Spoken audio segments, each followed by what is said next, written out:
dont je voudrais témoigner, c'est combien Dieu est amour, ça c'est un mot, on répète beaucoup, mais surtout combien Dieu ne veut pas la souffrance. Et ma vie, il y a un pilier, une phrase de Marthe Robin qui dit « Dieu ne veut pas la souffrance, mais quand il voit une croix, c'est-à-dire une souffrance vécue avec amour, il se précipite pour la fleurir. » Et je crois que là, c'est le cœur de notre foi, et pour moi, c'est le pilier de ma vie.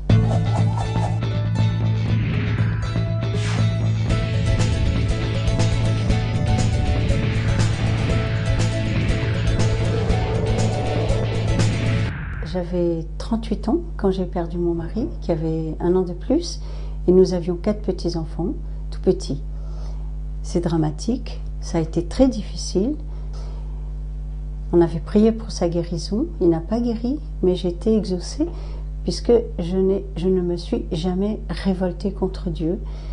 Il est venu me montrer son amour au creux de la souffrance. Et puis voilà, et la vie a continué. Les enfants ont grandi et de façon permanente, nous avons été aidés, mais très concrètement et de façon mystérieuse, par mon mari, là où il est. Et c'est le mystère de la communion des saints. Ça fait partie de notre credo. Alors, ces fioretti sont très nombreux. Je voudrais juste en raconter un qui n'est pas très vieux. Ma dernière fille, qui est mariée, qui avait 2 enfants à l'époque, m'annonce que son mari est nommé dans le sud de la France et qu'ils doivent partir très vite, et elle avait quelques jours pour trouver une maison. Au bout de 2 ou 3 jours, elle m'appelle en me disant « J'en ai assez, je suis fatiguée, les enfants sont malades, dans ce pays il n'y a rien, tout est cher, j'en peux plus ». Bref, je la sentais prête à craquer, ce qui m'inquiétait, et je lui dis « Écoute, Isabelle, demande l'aide de ton papa. » « Non, papa, quoi, demande toi-même. » Je lui dis « Ben oui, je demanderai, mais je crois que c'est bon que tu lui demandes toi-même. » Et elle me raccroche. Voilà, j'étais un peu inquiète quand même.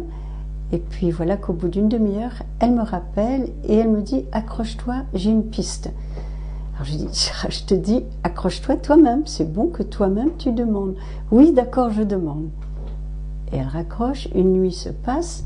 J'étais un peu inquiète, imaginant elle très loin avec ses enfants malades. Et le lendemain, elle me rappelle. Et elle me dit, « Maman, écoute, ça y est, j'ai trouvé une maison, exactement dans la fourchette des prix que nous demandions, le nombre de chambres qu'on voulait, avec un jardin, tout près d'une école, tout près du travail de son mari. Voilà, merveilleux. » Alors je lui dis, « Bah, tu vois bien, il fallait demander. » Elle me dit, « Mais attends, t'as pas tout entendu. » Alors quoi donc? Ben, le village où il se trouve, ben, le nom de ce village, c'est le nom de famille de son papa, de mon mari. Voilà, c'était un gros clin d'œil. J'ai dit, ben, non seulement il t'écoute, mais en plus il signe. Voilà.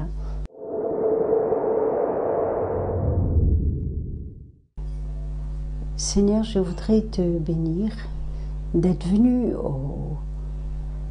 au plus profond de ma souffrance pour me montrer combien tu es venu pour porter nos souffrances, comme le disait notre petite sœur Marthe, combien tu es venu pour fleurir nos croix. Seigneur Jésus, tu m'as appris que le mot croix signifie souffrir avec amour, que nous n'avons pas à avoir peur du mot croix. La croix, c'est une souffrance d'amour. Alors Seigneur, je te prie pour que tous ceux qui, en ce moment, seraient amenés à nous écouter, à me regarder, et qui vivent une profonde souffrance, qu'ils sachent que Jésus est auprès d'eux, que Jésus souffre avec eux, que Jésus n'a qu'un désir, c'est de venir les aider, et même de venir faire un bien du mal qu'ils sont en train de vivre. C'est ça la toute-puissance d'amour de notre Dieu. C'est de venir d'un mal faire un bien.